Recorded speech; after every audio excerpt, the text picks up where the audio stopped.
The Bost Managing Director, Alfred Boateng, has in the last couple of hours sued the Chief Executive of the Chamber of Petroleum Consumers. We will be bringing you that story in a bit. But first of all, we go to our first story, which has to do with the bulk oil transportation. The Managing Director of the Bulk Oil Storage Transportation Company being interrogated by the police over death threat allegations made by the Chief Executive or the Executive Director of the Chamber of Petroleum Consumers, COPEC.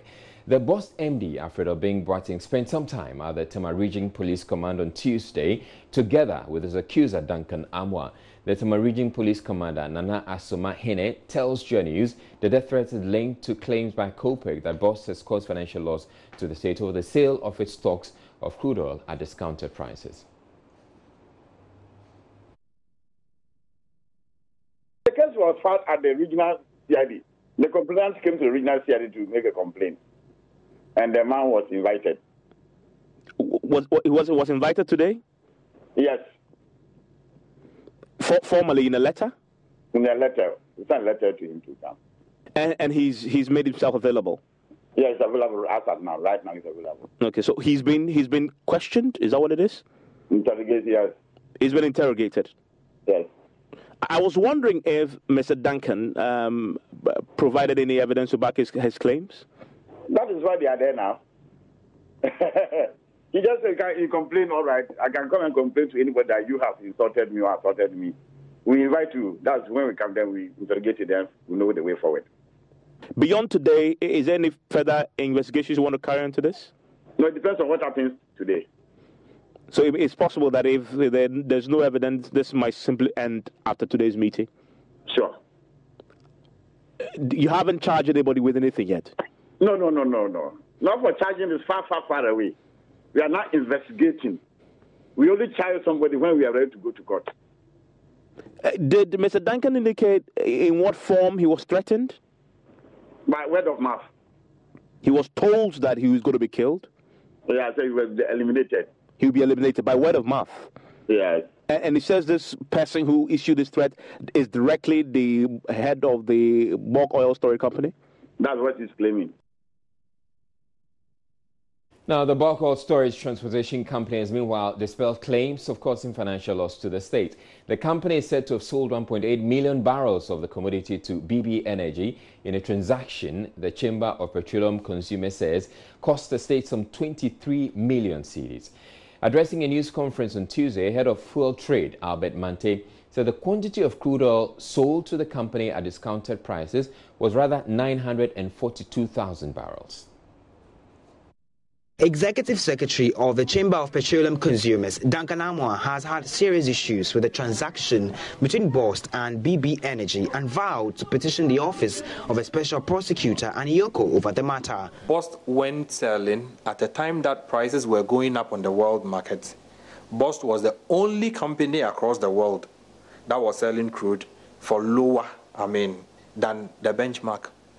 Bost was the only company across the world that would agree to sell crude at a discount of $2, not $1. And then you find a sale having been carried out as we speak. Even the amount for $54 that was agreed to be paid, not everything has been settled 5-6 months down the line. So there are losses across the chain.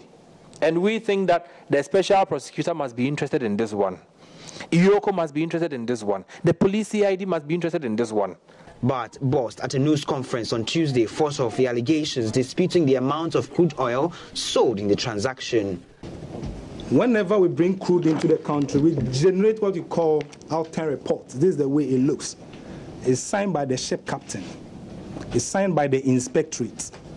It's signed by the buyer rep. It's signed by the seller rep. It's signed by an independent person doing the quality test.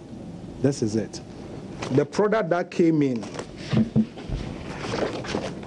I'm talking about not the one we sold, the actual product that came in was around 945,000 thereabout. No, that was what was sold. You have to understand something in this industry. It's not cement. So if you bring 5, you cannot take out 5.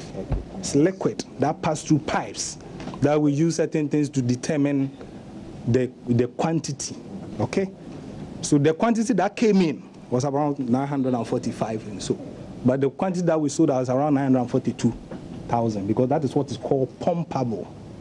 It means that if you put it in this water, you want it pumped back, you can't have access to everything, okay? So that is what went. So the question is, if the quantity that came in was 940, how do you sell 1.8? How do you sell 1.8? You see, so these are baseless accusations. Baseless. Albert Mante noted Boss did no wrong in selling the crude to BB Energy at the discounted $2 as claimed by COPEC. The product is in Ghana. So if they are shipping the product back, they will incur costs to do that. So giving them discount is not out of place to facilitate the movement of the product back to wherever they want to move it. Bost says the company at the center of a transaction does not require a Ghanaian license to make the purchase for refinery purposes. There is another allegation he raised that the company was unlicensed. Before I answer that, let me ask you, if any of you buy product to Côte d'Ivoire, to any refinery, anywhere, that you want to refine your product, do you need a license of that country before you can refine your product? I don't think you do. If you buy a product and send it to Côte d'Ivoire to go and refine the product in their refinery, you don't need to register there before you can get your product refined. Despite the responses, COPEC says it is convinced there were breaches for which the state lost money it could have saved through the transaction. Duncan Amoah insists investigative bodies, IOCO, Special Prosecutor and the police should be interested in probing the transaction. As I indicated earlier, the Boss Managing Director Alfred Obeng Boateng in the last couple of hours has sued the Chief Executive of the Chamber of Petroleum Consumers. Komla Adom joins me with a copy of that writ. Now, what is the Boss MD suing for? Well, Israel, he's basically suing or he's seeking an order of injunction against Mr. Duncan Amoah from COPEC from insinuating or stating, broadcasting or publishing anywhere or in any form, be it images, be it words, that he co-opted with other individuals to kill him. So he is seeking that restraining order on Mr. Duncan Amoah. And what sort of damages are we looking at here? Well, he is seeking 5 million cedis in damages. And 5 million? Yes, and then there is a breakdown. So out of the 5 million cedis, 2 million cedis, he says, is for professional reputation damage. And then another 2 million for social reputational damage, and then the 1 million is for psychological damage. I know that you have been following the story and you've made contact with Duncan Amoah of COPEC. What has he had to say about it? Well, the last time we spoke to Mr. Duncan Amoah, he said he hadn't yet received a copy of the writ or the summons. And so he is saying that once he receives it, well, they are ready to meet Mr. Alfred Obeng in court. But this action by Mr. Alfred Obeng, the MD of Bost, will not car them into submission. All right, thank you very much, Komla Adom, who's been following the story of a tangle between COPEC, the Chamber of Petroleum Consumers, and the Bulk Oil Transportation Company. Now, moving on to other stories, human rights activists are calling for a review of the law on petty offences in Ghana.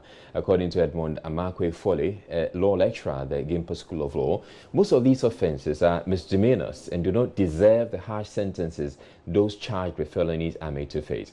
He says it's about time government considers taking a second look at criminal laws, which often affects the poor and the marginalized. If Evans Chinri reports.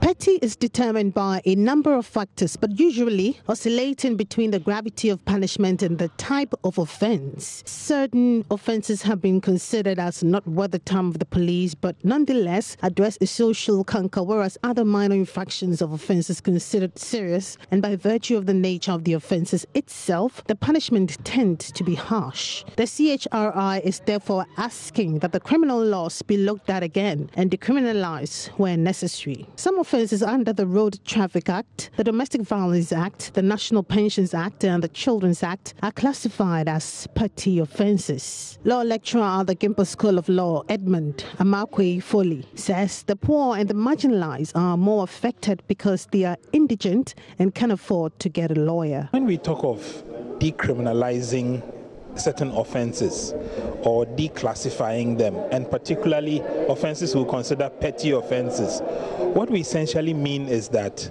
if you look at the gravity of the offense, how serious the offense is, and you consider something like pickpocketing, snatching a wallet, taking a banana, it is stealing. Nobody is saying that these are not criminal offenses, but they are not as serious as, say, taking millions of cedis from the government.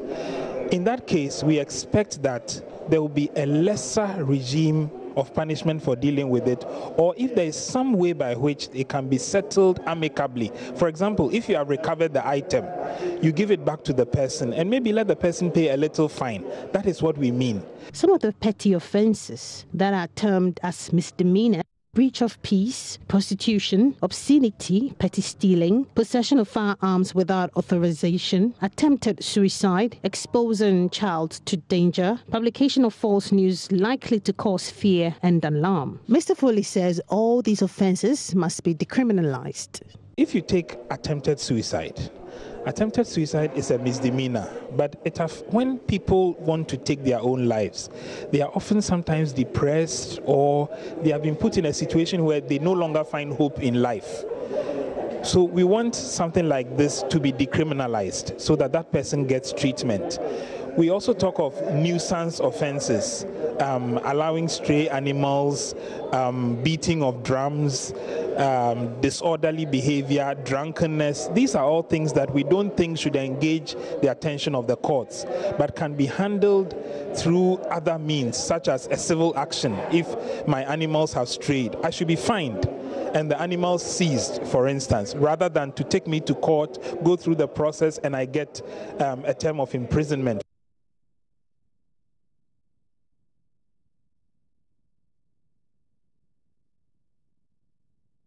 We're taking a break here on Joy News Prime, but still ahead in the bulletin. First, Deputy Speaker of Parliament advocates shooting on the spot persons found to be engaging in illegal mining and other activities causing the pollution of the country's water bodies.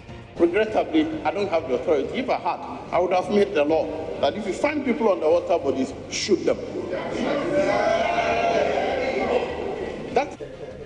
Upper West Region residents question how long their regional minister will remain on suspension over the attack on NADMO offices in the region by New Patriotic Party elements.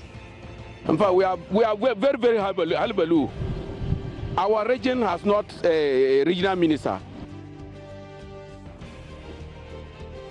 We'll be back with more. Stay tuned.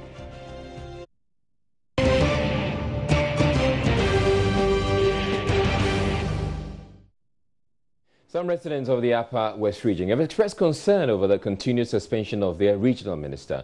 President Akufo-Addo on January 31 this year suspended Alhaji Suleiman Al-Hassan after suspected members of the New Patriotic Party attacked the regional office of the National Disaster Management Organization, NADMO. The president then asked the Deputy Upper West Regional Minister, Amidu Chinia Isahaku, to act and set up a committee to look into the issue. Having concluded its work, residents of the region are hoping the president would act, as the absence of a substantive minister for the region, they say, is seriously affecting its development. Joy News' Upper West Region correspondent Rafiq Salam reports from where. It's been close to 7 weeks since some hooligans of the New Patriotic Party allegedly attacked the Upper West Region's office of the National Disaster Management Organization, NADMO, leading to the suspension of the Upper West Regional Minister. The letter signed by the Director of Communications at the Flagstaff House, Eugene Ahin, said an investigation will be carried out to look into the unfortunate incident. It's been 3 weeks since the committee set up by the President concluded its work and the report sent to the Chief of Staff. 5 persons believed to be part of the alleged attack of the Upper West NADMO office were handed over to the police, of whose trial is currently going on at the Wasakut Court. Whilst waiting for the outcome of the investigation, the people of the region are in pensive mood and have already exonerated the suspended minister. The committee came here and do their job. The minister has done nothing unless they lift the suspension of the regional minister. But the region is not working. The region is dormant. And then we are appealing to the president and NPP government as well to lift the suspension of the regional minister. Now, even part activities in the region has gone down well. People are not very happy. In fact, we are very, very hullabaloo. Our region has not a regional minister. it's deserving us too much. We have a lot of problems to send to him, but so far as there is no minister, we don't have any authority. So the president should force, he should try his best and then bring him in again. It is now a headless region, a region without a head. Even among the animal kingdom, particularly the sheep, they honor their headship. The head mother of the sheep leads the sheep. Like we are saying, it is a political necessity that we have a regional minister. That is the umpire of the region. The amount of authority vested in the hands of the deputy minister cannot be the same like that of the regional minister. Whatever be the case, we want clarity. He's coming back, it's clarity. He's being changed, it's clarity. The support of the recall is not only coming from supporters of the NPP and ordinary people in the region, but from the opposition NDC. Issa Kantajari is the Upper West Communications Officer of the NDC. He believes that Alhaji Suleiman Alhassan was used as a scapegoat. And if you look at the suspension of our regional minister, it's just like using a sledgehammer to kill a fly. This is because there were similar incidences, even in gargantuan proportions, that happened in other parts of the country. But the president never bothered to suspend anybody from those regions. Why is he suspending our Upper West regional minister? And so we are beginning to believe that the president is using the statement made by Ayisi Boateng, where he said, though we are all Ghanaians, some are more Ghanaians than others.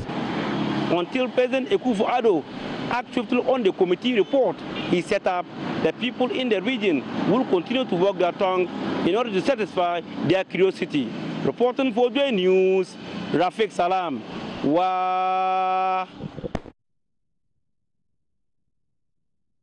About 200 kindergarten pupils at Dumasi Methodist Primary School in the Shanti region are in danger.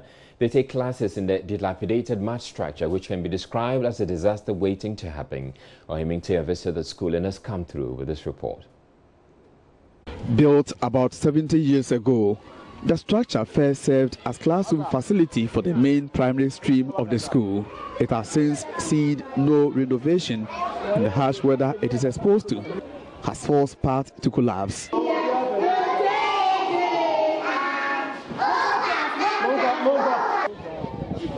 It leaks badly whenever it rains, leaving poor innocent children and their teachers to their fate. Teachers are compelled to take a recess in between lessons for fresh air outside when temperatures become unbearable high in the classrooms.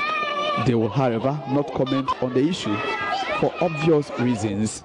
Samuel Osei is a native of Seche Dumasi who schooled in this structure 44 years ago in 1974 as a class 5 pupil. I came here in 1974. That's where I had my primary education. And since then, the structure as we entered the cell remained as it is. There have been no renovation, no change, no nothing. So now, when you look at it, it's like a death trap to the people down here. So I wish that structure should be demolished and be replaced in order to save life. Yet, there's no immediate solution in sight. The Seche Dumasi Municipal Assembly says it has no budget for immediate renovation or reconstruction of the block. Mohammed Salisu Bamba is chief executive. The kindergarten, it is something that needs serious attention from every government. Not only from Seche Dumasi, from every government. We should give our KG so much attention. In some part of the world, if you don't have PhD, you cannot teach KG. I don't know whether you are aware. So I think we have to start by doing our part. Our bigger part that we need to do is provision of infrastructure. Then the teachers and the parents also have their own part to do.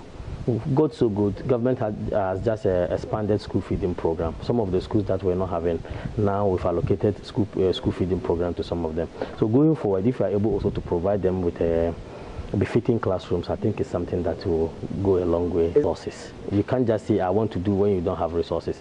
And as at this hour, we are in March. I think every assembly is done with their budget for 2018.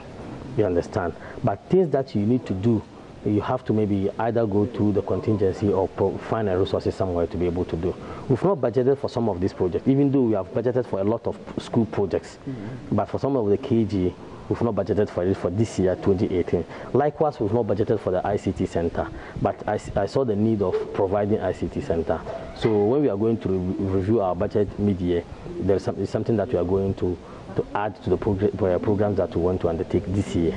But with regards to the KG block, immediately I'll send the engineers to come and assess the project. If we can renovate, then we can do it this year. But if it is something that we need to provide a new structure altogether, probably it has to be next year. Elsewhere, MP for Cape Coast North and Deputy Minister of Education in charge of Technical and Vocational Education, Barbara Asha Ayisi, has paid a visit to the Academy of Christ the King in Cape Coast. A visit follows threats by encroachers on the lives of staff and students of the school. The encroachers have for the third time destroyed a 12-unit classroom block under construction, a contract awarded by government. The students on Monday demonstrated over what they describe as a threat to the school. Here is one of the students. Not a long time ago, a student came around to come and prep, and he was threatened by some community guys that if the headmistress does not stop protecting their school, they are going to kill the students. People come for prep, and instead of them to have peace of mind and study, they are being threatened and they are no more having that comfort to study. So looking upon the things that are happening on campus, we the students, we know that this is the property that we've got, and this is where that we have to study. And learning without a peaceful environment, there is no way we are going to make it. So if you don't speak out for our rights and demonstrate that the land is for us, we will sit here and people will take up the land. The government, we are fortunate, we have been yearning for something, and the government has now listened to our cry and wants to build a 12-unit classroom for us. But now what do you see? The government came and made things on the land prepared to start the building, and the community people came and broke their things. About 3 times, they are just destroying their things. The Regional Security Council to detail police personnel to provide protection for the school. On a visit to the school's campus, the Deputy Minister called for calm on both sides.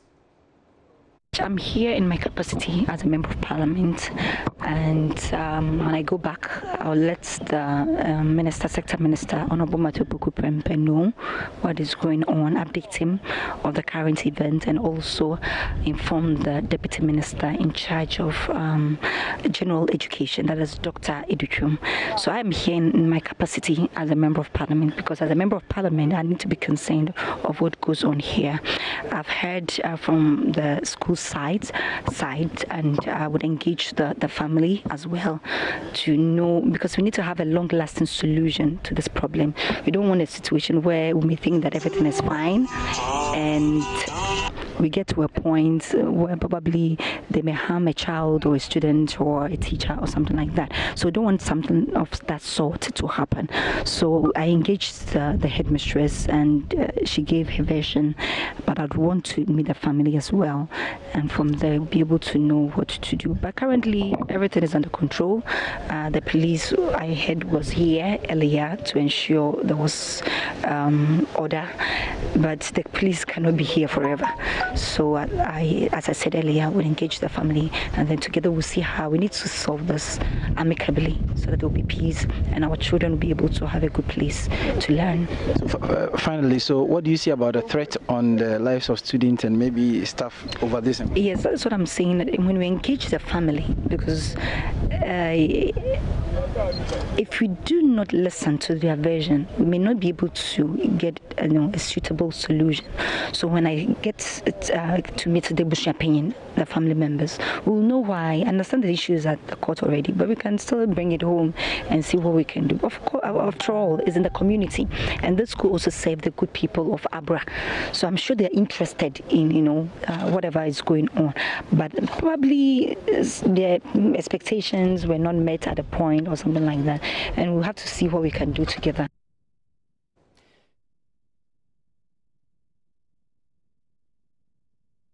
Hello again, good evening to you. Time now for business. The Institute of Fiscal Studies is warning that the country's rising public debt is a threat to fiscal stability. According to the Executive Director of the IFS, Professor Newman Kusi, government must take immediate steps to control the debt ratio, or Ghana might fall into another debt distress trap. He made the revelation at a roundtable discussion in Accra on the implications of the public debt to the country's economy. The roundtable discussion was to bring financial experts to explore ways of dealing with the country's rise in public debt, which is having a negative effect on the nation's development. According to the Institute of Fiscal Studies, the country's public debt is over 70% of gross domestic product (GDP). In a presentation, Professor Kusi Newman applauded efforts by the current government to reduce the debt. He thinks Ghana is not winning the war against debt stability. Rising public expenditures in the context of persistently weak revenue performance has undermined Ghana's fiscal and debt sustainability in recent years. As the country's fiscal risk remained high, credible fiscal consolidation was required to reverse the unfavorable debt dynamics and to reduce domestic refinancing risk.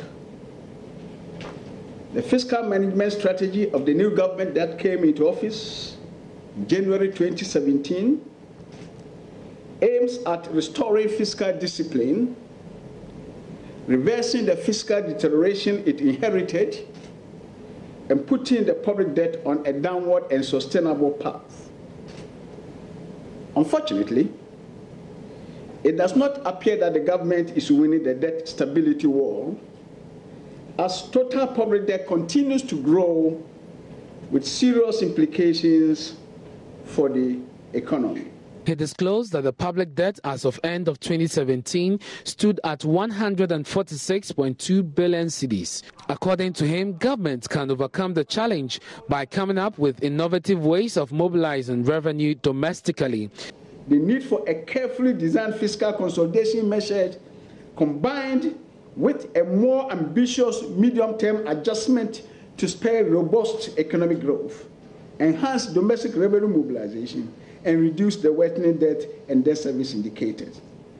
The government was also advised to formulate and implement a prudent, effective, and sound debt management policy, balance the choice of financing sources and instruments, engage in responsible borrowing by using borrowed funds to invest in projects that have a high private or social return, and formulate an international debt workout mechanism to address fully the problems posed by unsustainable public debt and their implications for effective fiscal management.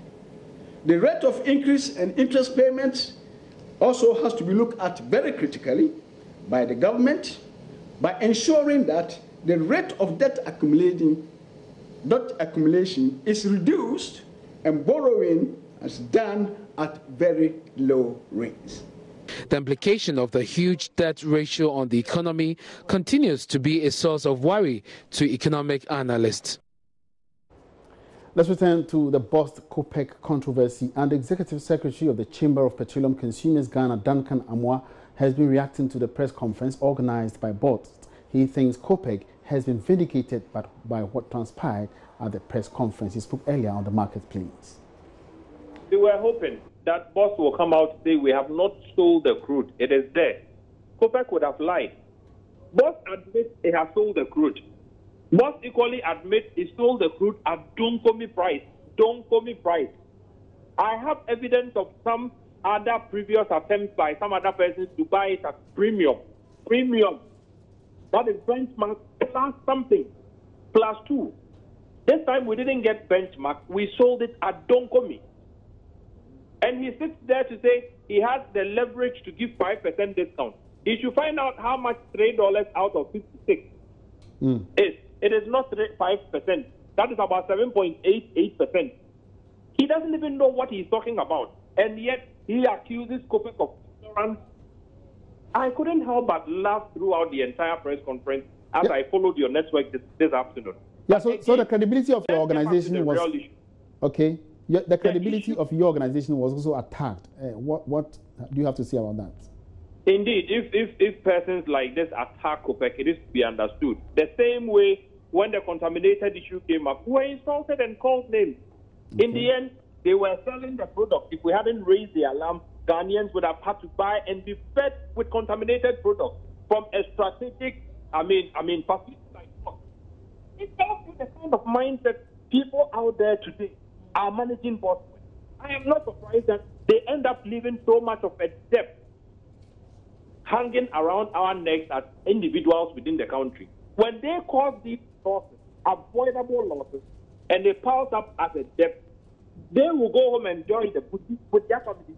The truck driver, taxi driver is asked to pay for it. He is now telling COPEC to go and look at fuel pricing. If BOST was working efficiently, fuel prices could be sustained or maintained in this country. So we'll certainly be following closely at this ongoing development and bring you up-to-date information in our subsequent bulletins. Now, away from that, telecoms giant MTN says it would be carrying out some massive investments in improving network quality and data this year. MTN disclosed this to the media in Accra today after posting strong revenue numbers for last year. There's more in the following report. The meeting brought together top management of MTN, regulators and other stakeholders in the telecom industry. According to MTN, the strong performance was as a result of prudent management of its resources and growth of some new businesses. Some of you are all aware that there is an incoming surcharge on international traffic. So when you talk to the NCA next time, that's $19 million now, which is about 89 million cedis that was paid to the NCA for incoming traffic. So that's 6 cents on international incoming traffic. And then, of course, the 1% that is due to GFEC every year. They also talked about how they have been committed to tax payments, making them one of the biggest contributors to the state in terms of taxes. This slide actually gives you an insight as to how much of taxes were collected from all sources in Ghana based on the Ministry of Finance records. Now, again, this puts it in graphics, bubbles, showing how we progressed. And I think the message we're trying to pass is that as long as MTN is doing well, then we would pay our fair share of taxes for the development of this great country of ours. MTN recently announced it is planning to become the biggest financial institution in Africa. But Mr. Asante tells Joy Business they do not have any intention of becoming a bank in Ghana. We are not a bank because that's not our core business. We are a telecom business.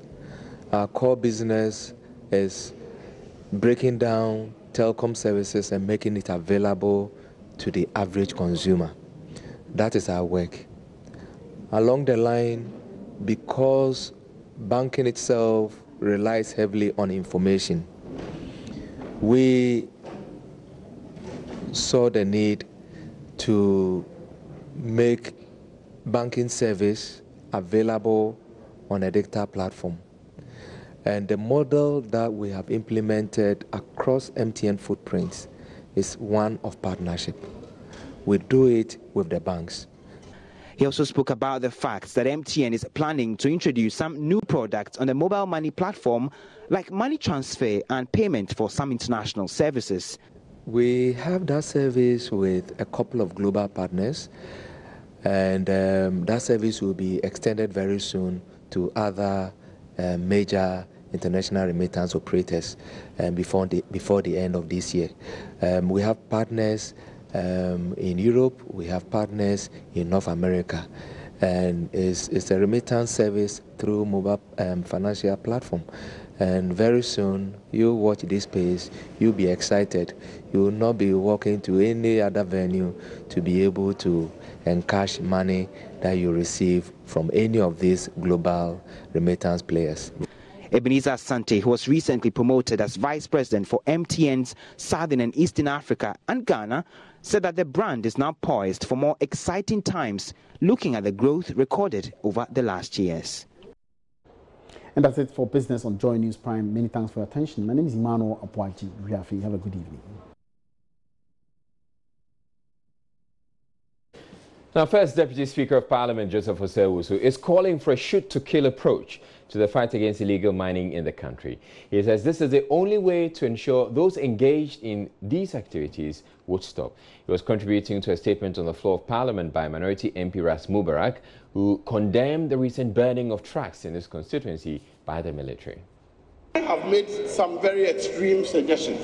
I know people are not happy with that. But regrettably, I don't have the authority. If I had, I would have made the law that if you find people on the water bodies, shoot them.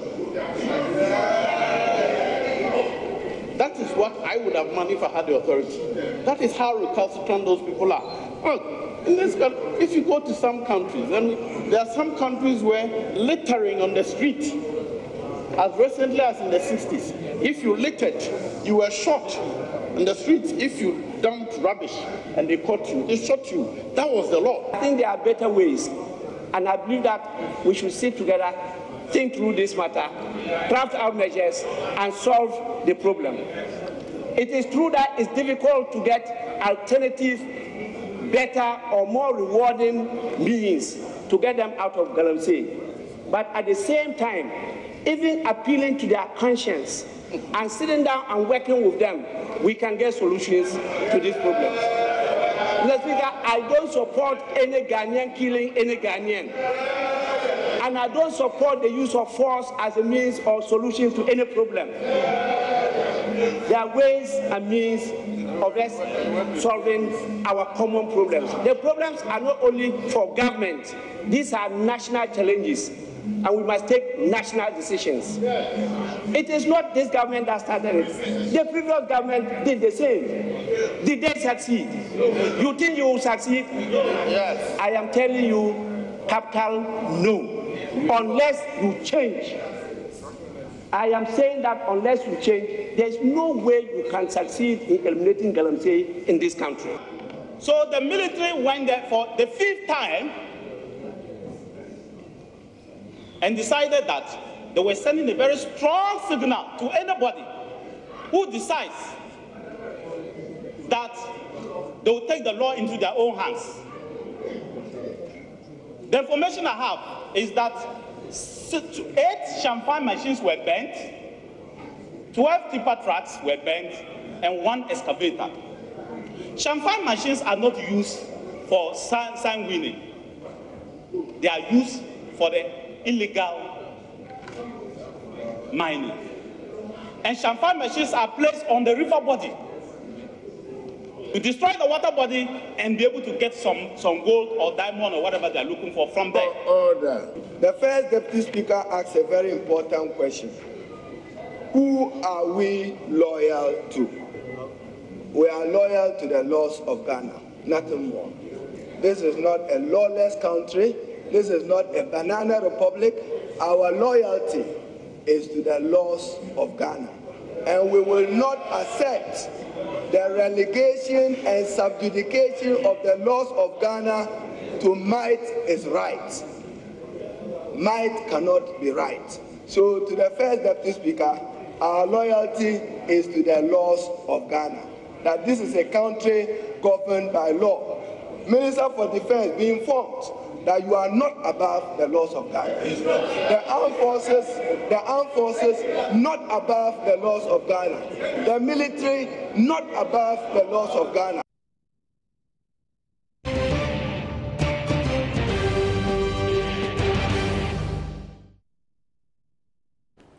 Hospitals in Ghana often tend to have a category of patients on admission who, though have been treated, are detained because they are unable to settle their medical bills.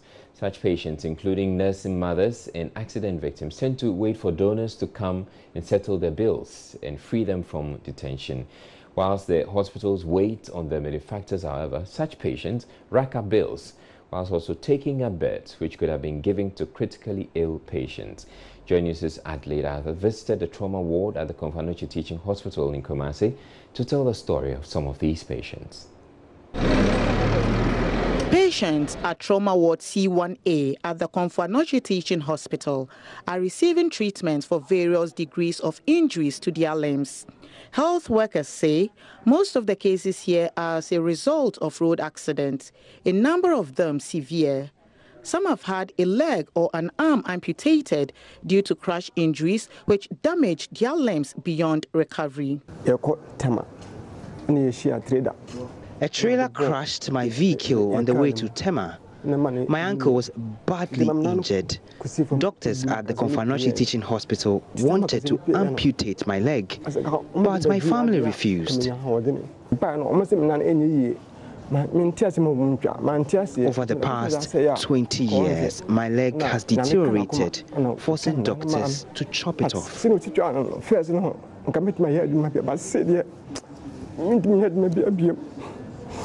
Apart from coming to terms with their disability, they are much more worried about how to get back home and start a new life. Some of the patients at this side of the ward were discharged weeks ago, but they are still occupying beds here. This because they can't afford to pay the hefty bills they've accumulated during their surgery and treatment over the several months they've been here. Kwabna George, who has a wife and 2 children to provide for, has been here for 6 months after a vehicle ran him over. It took several surgeries to save both of his legs, but this also shot up his bills, which he is now struggling to settle. I settled part of my bill with all the savings I had.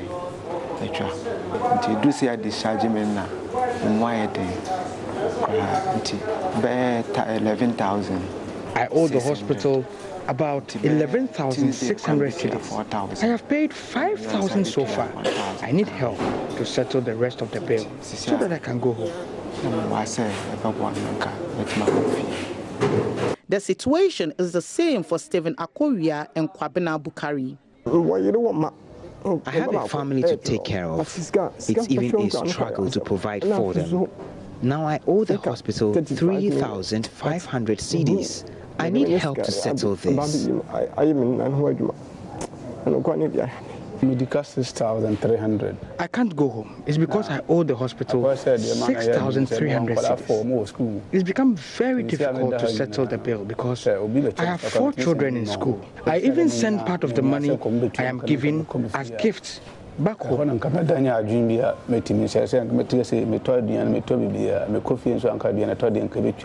Orthopedic surgeon Dr. Vincent Ativo laments the situation continues to overwhelm the facility, but adds that releasing the patients will mean being saddled with a debt which over the years is crippling their operations. We encourage them to pay in installments right after the surgery, so that by the time it gets to discharge, whatever bill, extra bill that is made, they will be able to pay. But still, most of them are not able to pay outright.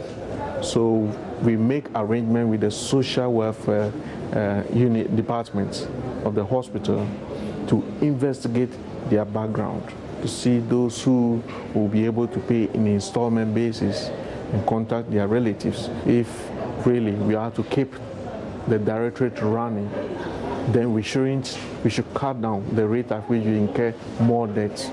So if patients are owing huge sum of money and they have to be discharged and go without paying bills, then that department is going to collapse. And we don't want that to happen because we're having increasing number of accident victims we need to take care of. We need to get the logistics and equipment to be able to take care of other patients who will come. Health officials here wish the 3 trauma and orthopedic wards would be adopted by organizations and philanthropists. For the recovery of our patients, the healing of our wounds, we are doing so much, but the help. So sponsors should come out. If someone will even take the ward for us, yes, and then help us with all that we are doing, we will be very, very much appreciated. And it's all about money to pay their bills, because some of them are hit and runs, and others are from bad families.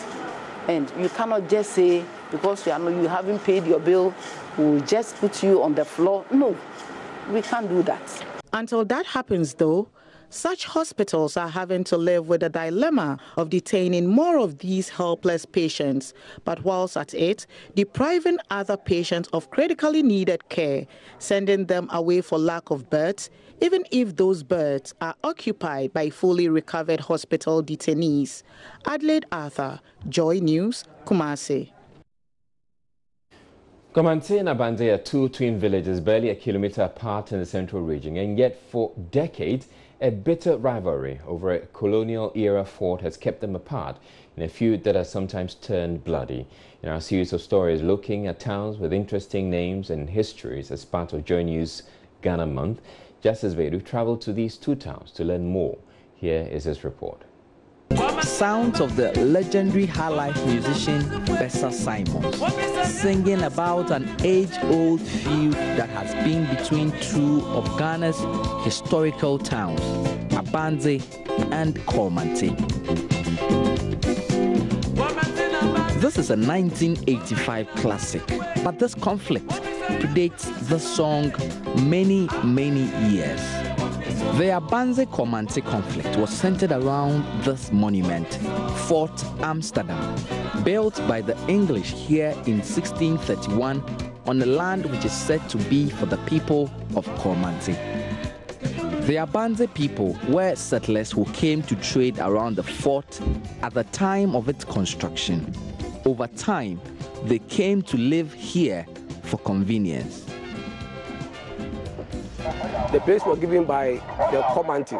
By later, Abanze people they develop, and they also think the place is for them. So anytime there is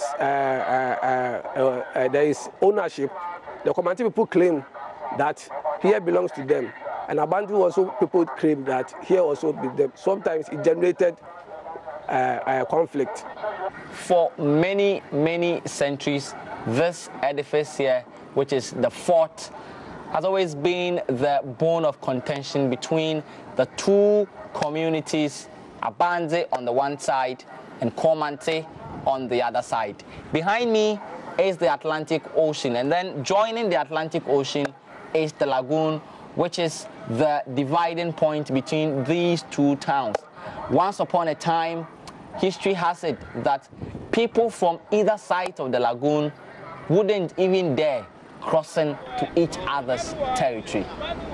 The Abanze people told the Kormantey people to come and carry the fort away if they wanted, but it was not possible, so they couldn't come here. The battle between these two towns turned bloody in 1883, according to Safohin of Kormantey, Nana Kwesi Imprim.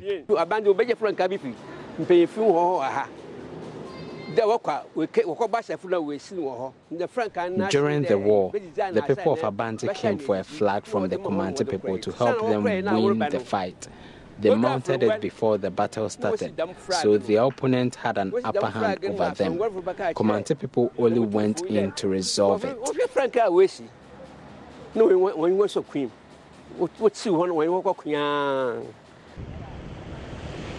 So bad was this conflict that, in fact, at its peak, even marriages between people from these two towns were frowned on. This problem has been resolved amicably. Now we can see Abanze people married to Kormantey, and Kormantey people they have children here. Fast forward nearly 2 centuries, things have calmed, but the memories continue to linger on the minds of many. Justice Vedu, Joy News, on the border between Abanze and Kormantey. Vintage High Life track there. The second Deputy Speaker of Parliament, Alvin Bagwing, has joined in the criticism of Speaker Michael Quay's treatment of the minority in Parliament. Speaking on the way forward as the country's legislature marks 25 years of uninterrupted parliamentary democracy, the Member of Parliament for Nadoli Kaleo said speakers of Parliament the world over protect the minority, as the majority always has the numbers to have its way. He was also unhappy the current speaker even takes sides in debates. A speaker, even though the term is speaker, is not to speak. He is called a speaker because he speaks for and on behalf of the legislature. But when he's performing the role of a presiding officer, by the rules of engagement, the speaker is not to participate in the debate. he doesn't descend into the arena of conflict. The Speaker is to act as an impartial umpire, not a neutral umpire. There's no neutrality in this matter, but as an impartial umpire. Now, in performing that role, because the minority is already in a weaker position, the fact that they are in a weaker position means if it comes to an issue of voting, by virtue of practice, and particularly in the parliamentary system, the whip will be applied and the majority members always vote in bulk. So the minority always loses when it comes to an issue of voting. But the majority is giving ample space to have a say, to be able to contribute. And these contributions could help the majority in government to improve upon whatever proposals was tabled before the House. And so it is one of the responsibilities of a speaker to protect the minority against the bullying of the majority. And so when a speaker is rather seen as part of the majority, the minority has every right. I have been complaining, and I myself have raised some issues about it, not on the floor, but outside the floor. It's important that our speaker adopts the posture of the late Justice D.F. Anang, who, as everybody will recall, acted as the father of the house and gave ample space. Sometimes he used to give Honorable J.H. Mensah 2 days to put across his views on the subject matter. I can say that with all the confidence and authority at my disposal, I have experienced so many speakers from 1993 up to date. I have participated in some proceedings and sat in so many parliaments all over the world and have seen that parliaments that call themselves democratic parliaments do everything to protect the minority and give them more space to have a say. And then at the end of the day, the majority will have their way because they will vote and win. In fact, there was one debate we participated in when I was minority leader, and that had to do with this International Criminal Court.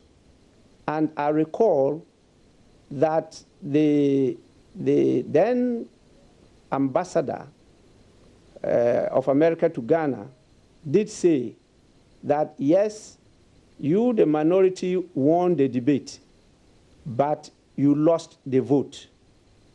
And so the minority can win a debate, and they almost always win debates, but they lose the vote.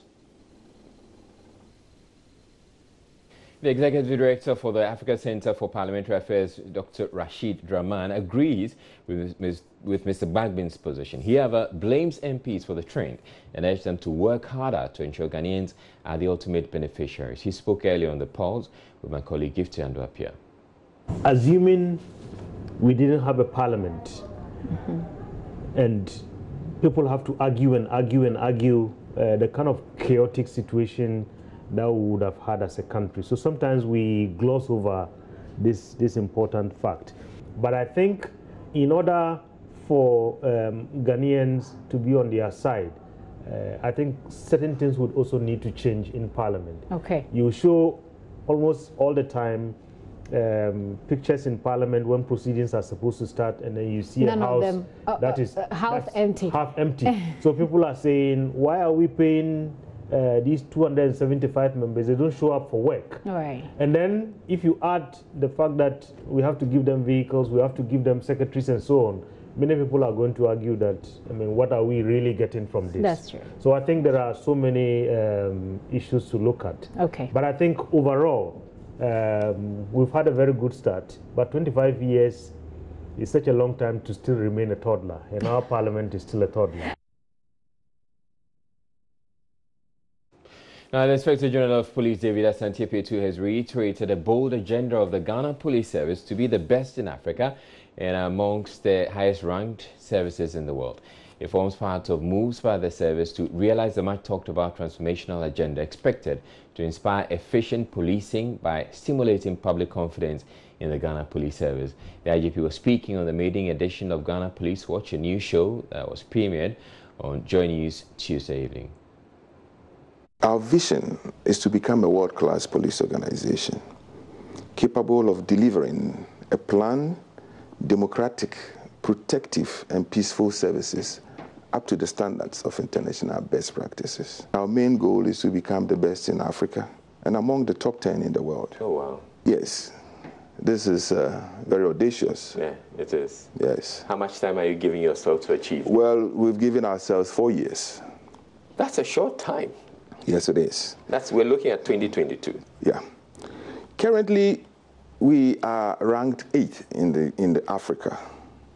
So we can get there. Yeah. We will want to reduce crime. If we reduce crime, it's an indicator of a good police organization. Do the public respect us? Do the public think that we are wasting resources? Are we also respecting the public? What is our response time to distress calls, for example? These are some of the indicators that if we are able to accomplish, it puts us in a world-class police level. And all these things should engender more confidence in the public. The public should have more confidence in you. We are also aware of the 13 strategic objectives of the government. In fact, it is the President's vision to transform the Ghana Police Service by ensuring that these 13 strategic goals are achieved. We are also taking reference from the United Nations Sustainable Development Goals, number 16, which talks about peace, and then the strong institutions, and law enforcement. We put all together, and we have condensed it into 5 themes. One is the officer on the ground, his development, his career development, and his welfare. We also have to revamp the Criminal Investigations Department. Thirdly, we have to embolden the community policing. And then to ensure that the police intelligence and standards take their rightful place in the police service. And then we have ICT as the main driver of these references that I have mentioned. The IGP has also been speaking about what the police seeks to achieve with the new show. The 2018 will be a year of professionalism and integrity. We should give the friendly face of the Ghana Police Service to the public. We should learn how to say please and thank you and all that. I will want to lead a service with that kind of face. And I hope that all officers will join me, in portraying the good image of the Ghana Police Service, particularly the friendly image of the Ghana Police Service. Now, to the public, we need their support. It is something that we've been lacking over the period. Though we have been mandated to maintain law and order, this is a shared responsibility. We will require the public to enable us do work, maintain law and order by way of volunteering information, because the criminals don't live elsewhere. They live in our communities. The show will be aired every Monday at 6 p.m. here on the Joy News channel, with a repeat on Sundays also at 6 p.m. We're taking a break. And in the headlines, Bulk Oil Transportation Company boss interrogated over alleged death threats made on the life of Duncan Amwa, the chief executive of the Chamber of Petroleum Consumers. The boss MD has since sued the COPEC chief executive for 5 million cedis. Our boss has been fighting off claims it caused financial loss to the states in the disposal of its crude oil stocks. First Deputy Speaker of Parliament advocates shooting on the spot persons found to be engaging in illegal mining and other activities causing the pollution of the country's water bodies. Upper West Region residents questioning how long their regional minister will remain on suspension over the attack on NADMO offices in the region by new patriotic party elements. In Business, Institute of Fiscal Studies warns Ghana's rising debt poses a threat to fiscal stability and asks government to take immediate steps to check the debt rate.